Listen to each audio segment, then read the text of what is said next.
imong result. Unsay mahal, uy. Unsa man day imo ipa-check? Like ang grammar or kung may ba sa plagiarism, ing ana ra good. Hala, uy. Nganon dira makasamahal nga naman barato ug masaligan. Ang University Statistical Center. Hala, unsa na it? Maun na. Wala magud ka ni kuyog namo atong last meeting. Gani, ang University Statistical Center ang mo-assist sa mga estudyante sa ilang research or thesis. Correct. Mo check sila sa grammar, plagiarism, ug daghan pa. Dili lang na. Sila sa namutest sa reliability sa instruments sa imong work, analyze sa data, ug ma-interpret sa results. Hala, sure uy. Wala lagi ko kabaluan na. Maun na. Ayaw na paglayo-layo. Dito na sa duol, barato, ug masaligan. Hay, salamat kay mga ma'am. Naraman din yung duol. Laban, bisag way kalaban. Sakto nga datos. Ligon na research. Ipa-check na sa Bukidnon State University Statistical Center.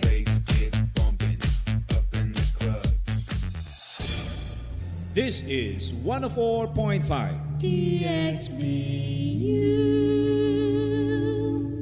104.5. With integrity and commitment, we stand for truth. No bias, no agenda, just pure, unfiltered news you can rely on. Stay informed, stay aware, stay ahead. This is BukSU 104.5 FM, the voice of Bukidnon State University, your smart, educational, and community-based FM radio station of Bukidnon State University. This is BukSU News Patrol.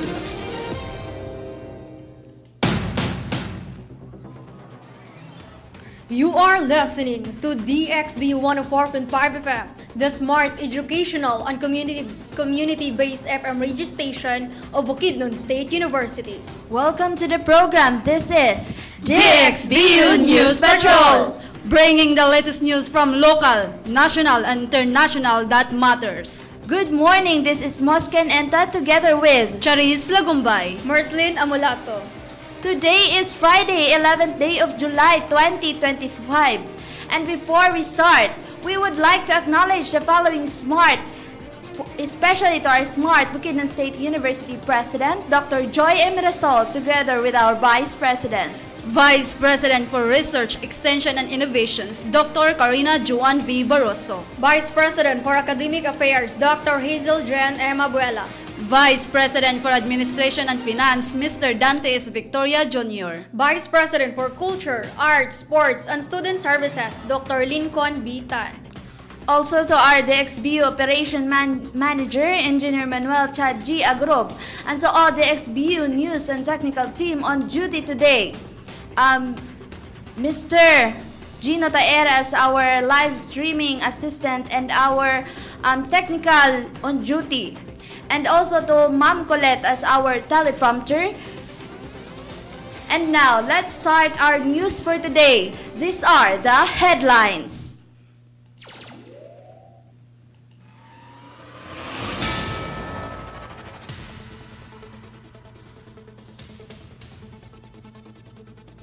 Starting up with local news. BukSU rises in global innovation rankings, top 400 in WURI 2025. Understanding Franchising Seminar held in Manolo Fortich. Turnover ceremony for new homes held at San Jose.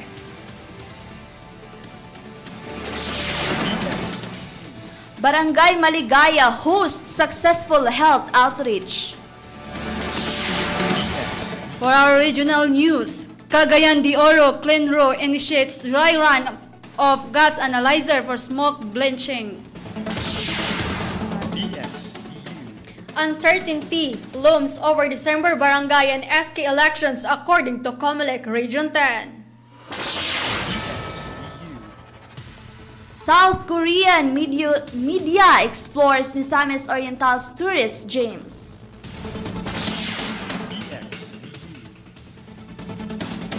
Malapatan LGU bans online games during work hours. For our national news, Veteran PR man appointed new PCO chief.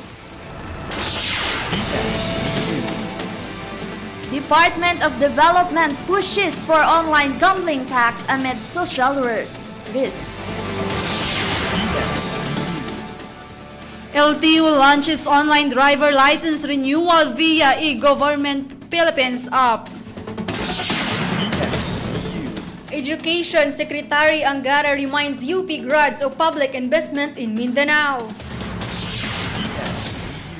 For ASEAN News, ASEAN-India eyes stronger strategic partnership at AMM.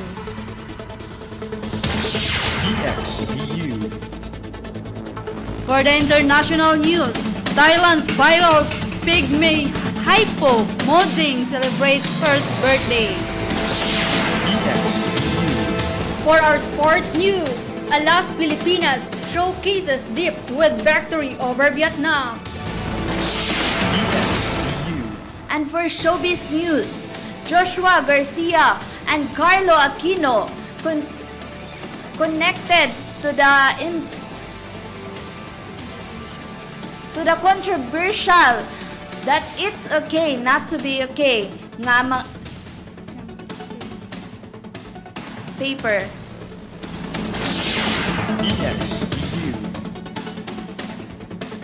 For more updates, stay tuned mga higala. Kini ang DXBU 104.5 FM. Nagdala kaninyo sa pinakabagong balita o mga update matag alas 9 sa buntag.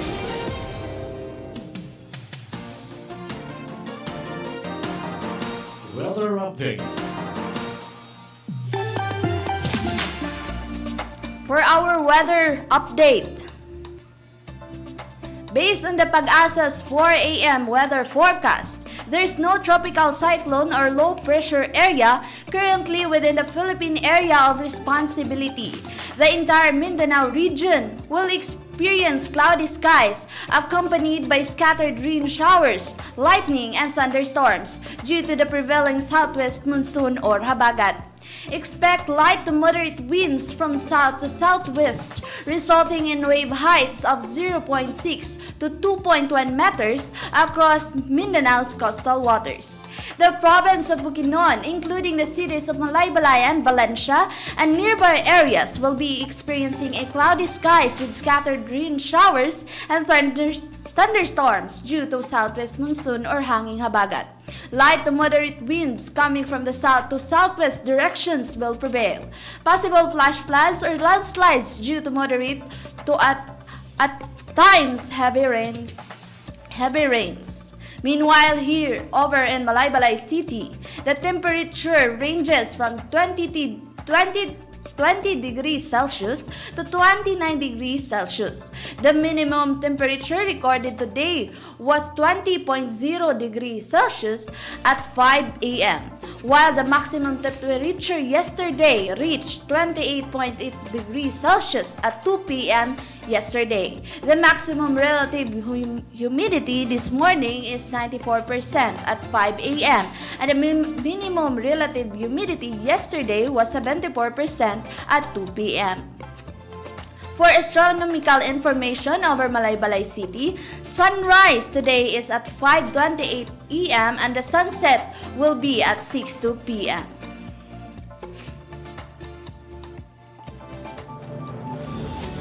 Bringing you the heartbeat of our community, local news. Starting up with local news.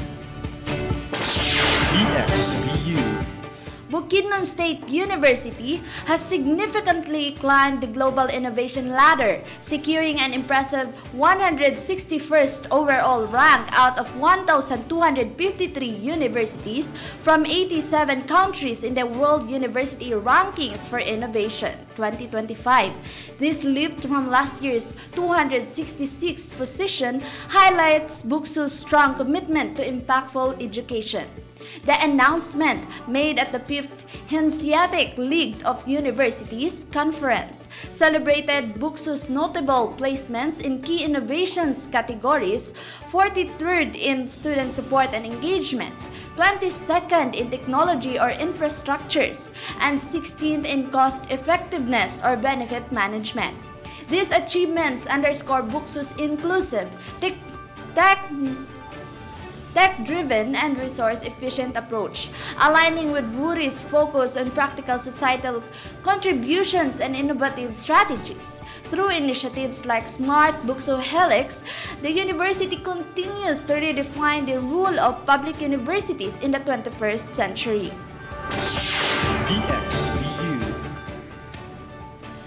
A seminar on understanding franchising was successfully held in Municipal Gymnasium in Barangay Tanculan this July. As part of the Business Forum Month, the event was spearheaded by the Negosyo Center, Manolo Fortich Chamber of Commerce and Industry Incorporated or MFCCII, Northern Bukidnon State College or NBSC, and the Local Economic Development and Investment Promotions Office. In collaboration with the Department of Trade and Industry or DTI Bukidnon, expand business consultancy expansions expert Cesar Bilaro Jr. served as the resource speaker. He discussed various franchising methods, their benefits, and strategies for those interested to become a franchise. Officer in charge Attorney Resi A. Jamilia delivered the welcoming remarks alongside DTI Bukidnon Provincial Director FEMLA Raquel D. Villanueva. The seminar aimed to provide valuable insight into the world of the franchising for local entrepreneurs. BukSU. The Bayanihan program Building Homes, Building Lives saw a successful turnover ceremony for 10 new housing units in Porok Size, Barangay San Jose, Malaybalay City, last July 9, 2025.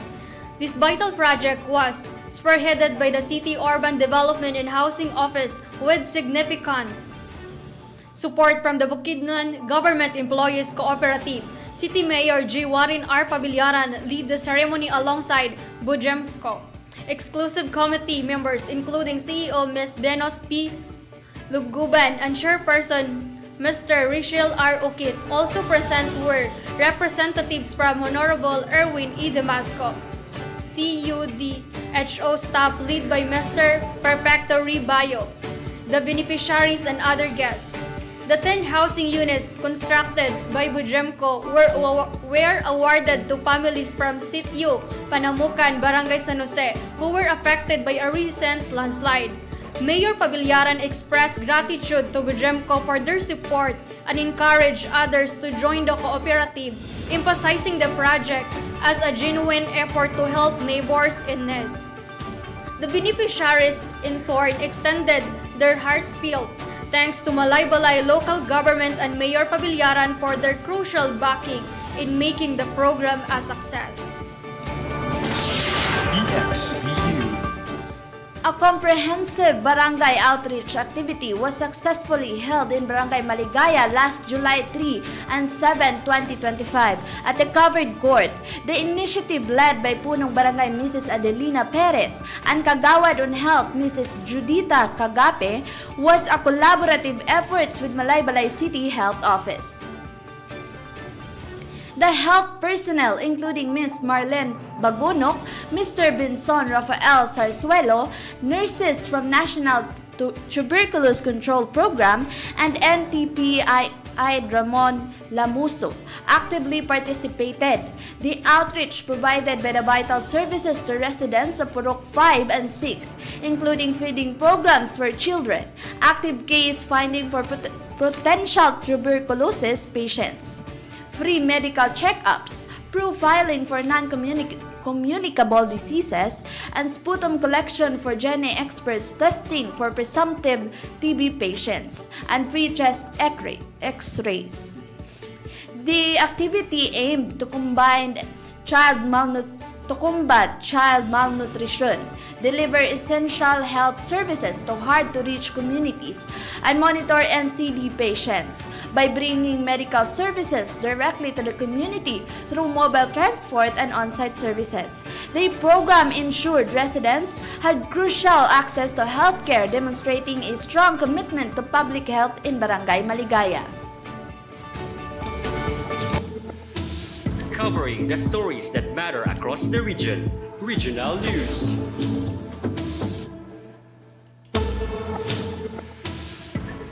For the regional news, the City Local Environment and Natural Resources Office, or CLEANRO, has launched a dry run using a gas analyzer to measure emission levels from gasoline-powered motorcycles and vehicles.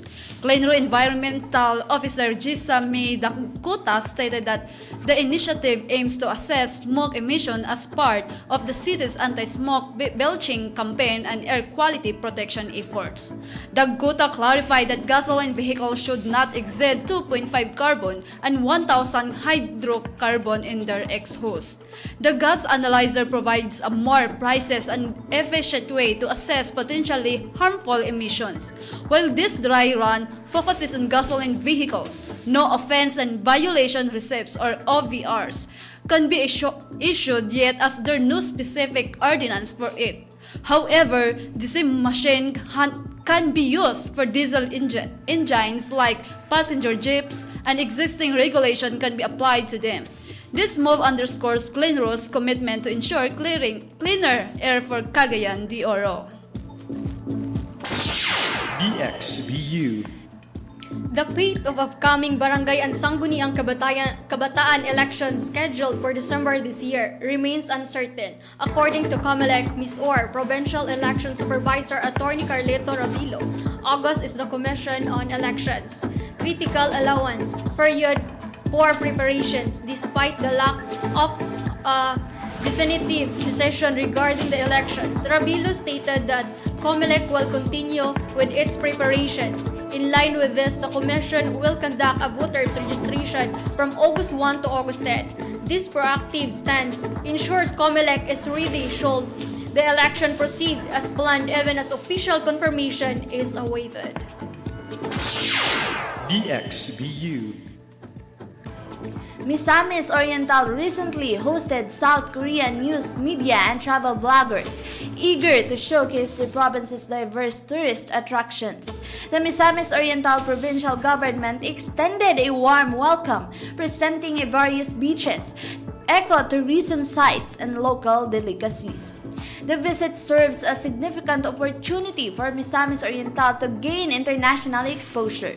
The Korean visitors intensively documented their experiences through videos and articles, which will be shared on social media and South Korean news outlets, providing positive publicity for the province. The Provincial Tourism Office and the Department of Tourism guided the foreign guests. Following the successful visit, Misamis Oriental Governor Joliet Uy reiterated her invitation to all foreign tourists to explore the province, aiming to further boost international tourism under the dedicated program. BukSU. All forms of online games are now prohibited for employees of the Malapatan Local Government Unit, or LGU, during work hours.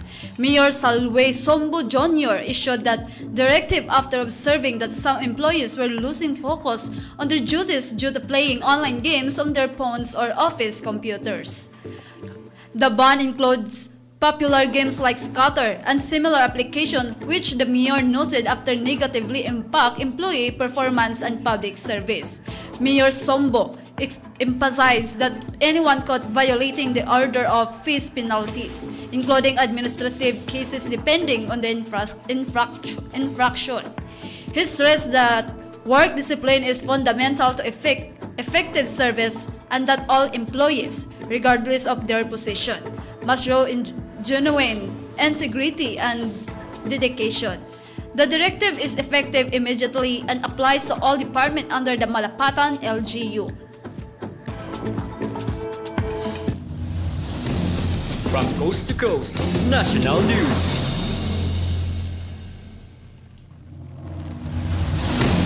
For our regional news, BukSU,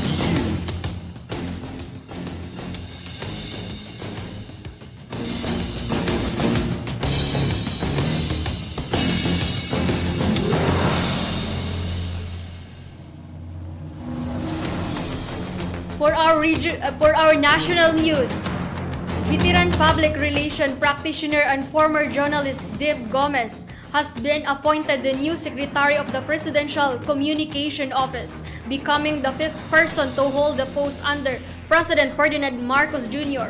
He replaced G. Ruiz, who is stepping down from the government-led communication arm. PCO Undersecretary Claire Castro announced the appointment, highlighting Gomez's extensive experience in journalism, government, and corporate communication. His mission is to ensure clear and truthful government messaging. Gomez previously worked as a reporter for The Star and was Director General of the Philippine Information Agency. The palace also announced the appointment of Sharon Jaren as Secretary of the Department of Energy and Cornelio Valencia Jr. as the permanent spokesperson for the National Security Council.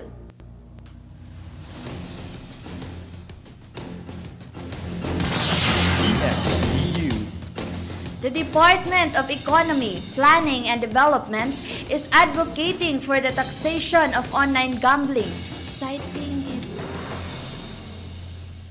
its significant social risk. Economic Planning Secretary Arsenio Balisacan stated that despite the popularity of online gambling, it needs to be taxed similarly to cigarettes and sugar. Balisacan highlighted concerns over the proliferation of online gambling, especially following the ban on Philippine offshore gaming operators. He suggested that e-wallets, commonly used in online gaming, could be an effective mechanism for revenue collection. However, he also acknowledged the need to study whether new legislation is required to effectively implement such as a tax, given the industry's rapid evolution with advancements like artificial intelligence. Presidential Communications Undersecretary Claire Castro previously indicated President Marcos' openness to taxing online gaming, recognizing the struggles of Filipinos addicted to it. The Department of Finance is reportedly finalizing a proposal for an online gambling tax. The push for regulation comes amid growing calls for action from lawmakers. Senator Juan Miguel Zubiri has filed a bill for an outright ban on online gambling, citing a silent epidemic. Akbayan Party List is advocating for the Contra Isugal bill, proposing strict regulation and an age restriction of 21. Additionally, One Tahanan Party List Representative Nathaniel Odocado has filed a House resolution urging an investigation into the ill effects online gambling, particularly on minors, emphasizing its accessibility and tempting nature. BukSU, The Department of Transportation or DOTR officially launched its online driver's license renewal system yesterday, Thursday, July 10, integrated with the e-Government Philippine app. This new digital initiative allows drivers to renew their licenses without the need for physical visits to Land Transportation Office or LTO branches, a move aimed at enhancing accessibility and combating fixers. DOTR Secretary Vance Dizon stated that the system is now end-to-end, encompassing online payments and medical examination via telemedicine. Drivers can opt to pick up the renewed licenses at the nearest LTO branch or have them delivered directly to their homes. Palace Press Officer Claire Castro further highlighted the convenience, noting that online driver's education is also included in the app and renewals can be completed in as little as 15 minutes. This digitalization effort aligns with President Marcos' directive to streamline government services and make them more efficient for the public. BukSU. Education Secretary Sani Angara speaking at the 27th commencement exercises of UP Mindanao reminded graduates that the government invests significantly in their education, at least 300,000 annually per UP student compared to 30,000 for public school learners. He emphasized this as a reminder of your roots, not a guilt trip, highlighting the state's belief in their potential to contribute to peace and progress in Mindanao. Angara pointed out the Mindanao still faces significant literacy challenges, with 8 out of 10 provinces having the lowest functional literacy rates in the country. He urged graduates to see their diplomas as a duty to the forgotten, a voice of the voiceless, and a pledge to go where the world is. Referencing Mindanao's historical struggles, he also noted that UP Mindanao was established through a law championed by his late father, Senator Ed Angara, who believed in education as a great equalizer. Meanwhile, the Alliance of Concerned Teachers opposed Senator Cherwin Gatchalian's proposal to shorten college education to 3 years, arguing it reflects a shallow understanding of the education crisis. ACT-NCR President Ruby Bernardo stressed the need for comprehensive curricular reform, focusing on neglected basic education stage, particularly kindergarten to grade 3 before considering shortcuts. Connecting you to the world. World News. For ASEAN News, BukSU. Dr. Kao Kim Horn, Secretary General of ASEAN, today held a bilateral meeting with India's Minister of State for External Affairs, Pavitra Margarita, on the sidelines of 50th ASEAN Foreign Ministers meeting and related meetings in Kuala Lumpur. The two officials exchanged views on the progress of the ASEAN-India Comprehensive Strategic Partnership, exploring avenues to further elevate their cooperation. Discussions also covered regional and international issues of mutual interest and concern, signaling a shared commitment to addressing global challenges. This high-level engagement underscores the growing importance of the ASEAN-India relationship in fostering regional stability and prosperity. BukSU. For our international news, BukSU. modding the internet famous pygmy Hypo, whose adorable antics captivated millions, celebrated her first birthday on Thursday at BukSU Open Zoo. The celebration marks a transition from her viral infancy, which amassed over 5 million social media fans. A 4-day festival at the zoo, located a 2-hour drive from Bangkok, is inviting crowds to partake in the bouncy pork mania. The festivities include a lecture on moddings, chickeness, and a fruit fast-zone cake sponsored for $3,000 by a skincare beautician. Her handlers also plan to auction off some of her belongings, so her earthly possessions remain a mystery. While Mooding's initial fame aimed to highlight the plight of endangered pygmy hippos, with only around 2,500 left globally, her social media popularity peaked in late September last year before declining. Joshua Paul Dill, an academic studying cuteness, suggests part of our appreciation for cuteness lies in its fleeting nature. Despite this, Modding's chubby, pink face launched countless memes and merchandise, prompting the zoo to trademark her likeness. Her standard quadruplet ticket sales for the Zoo, and while her viral peak may have passed, Dole believes fans will continue to fondly remember how unbearably cute she was when she was very, very small. BukSU. All the action, all the scores. Sports news. For our sports news, BukSU. Alas Pilipinas demonstrated impressive grit and cohesion, securing a 25/17, 25/23, 25/19 victory over Vietnam on Wednesday at the Candon City Arena in Ilocos Sur. This win, part of Southeast Asian B-League, highlights the team's steady progress towards top from ahead of the BIBB Volleyball's Men's World Championship, with first-choice sitter Owa Ritamar sidelined by illness and veteran Mark Espejo out due to an ankle sprain. Rising stars Iko Adahar and Leo Ordiales step up. Adahar, 23, is expertly orchestrated the offense in his first fall match, while Ordiales emerged as a primary scoring option. Adahar credited their strong training partnership for the seamless transition, emphasizing the team's collective readiness to perform regardless of who is on the court. The performance underscored Alas Pilipinas' robust talent pool, crucial for their upcoming international campaigns.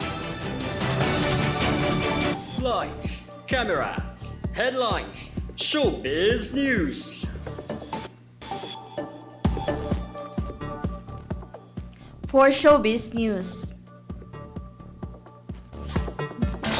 BukSU. Actors Joshua Garcia and Carlo Aquino discovered an unexpected connection through their shared introverted personalities, which greatly helped them portray brothers in the upcoming series It's Okay Not to Be Okay. Garcia, who describes himself as a shy and reserved, found common ground with Aquino, fostering a deep level of openness crucial for their roots.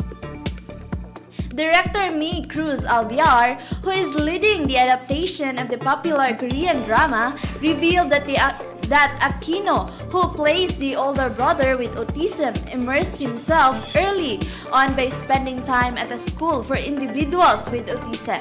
Garcia, meanwhile, portrays a devoted caregiver to his brother. Alviar highlighted how Aquino, as a seasoned actor, supported Garcia during challenging scenes, even staying in character off camera to help Garcia find the depth of his performance.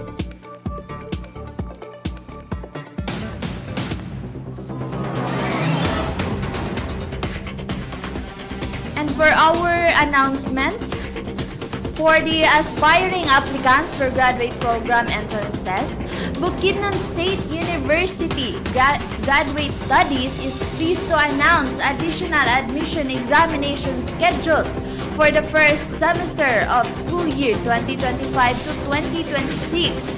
So what website can the apply, partner Charis? For the interested applicants, may apply online at admissions.buksu-dxBU.ph.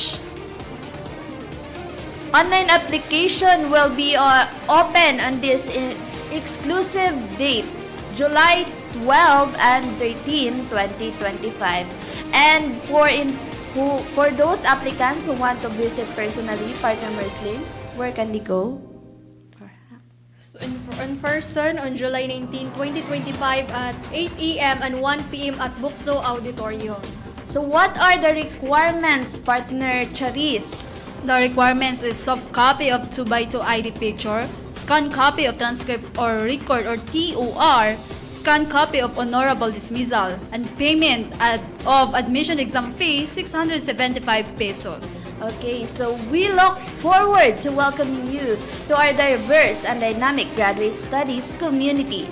And that's a wrap for today's news. But before we end the program, for your public service announcement, you may visit the DXBU Panawagan Center located at 4th floor of COT Building, Bukidnon State University, Fortich Street, Malaybalay City, Bukidnon, Philippines.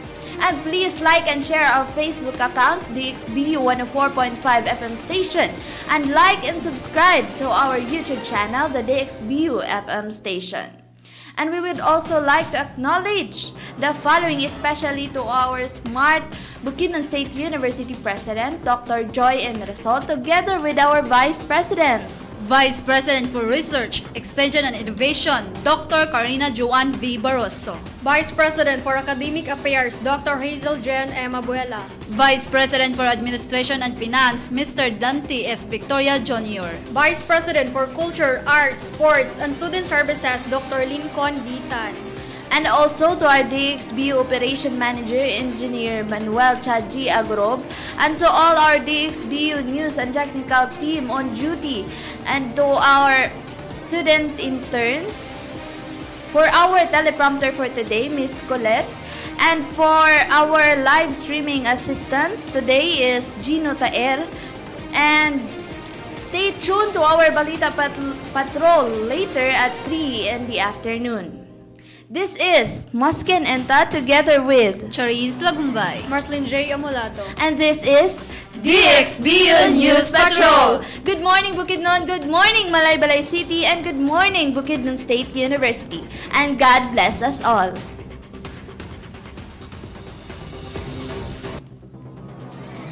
With integrity and commitment, we stand for truth. No bias, no agenda, just pure, unfiltered news you can rely on. Stay informed, stay aware, stay ahead. This is DXBU 104.5 FM, the voice of Bukidnon State University, your smart, educational, and community-based FM radio station of Bukidnon State University.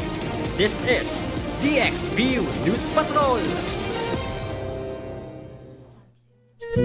Hay, so lapagin ko naman sa research ay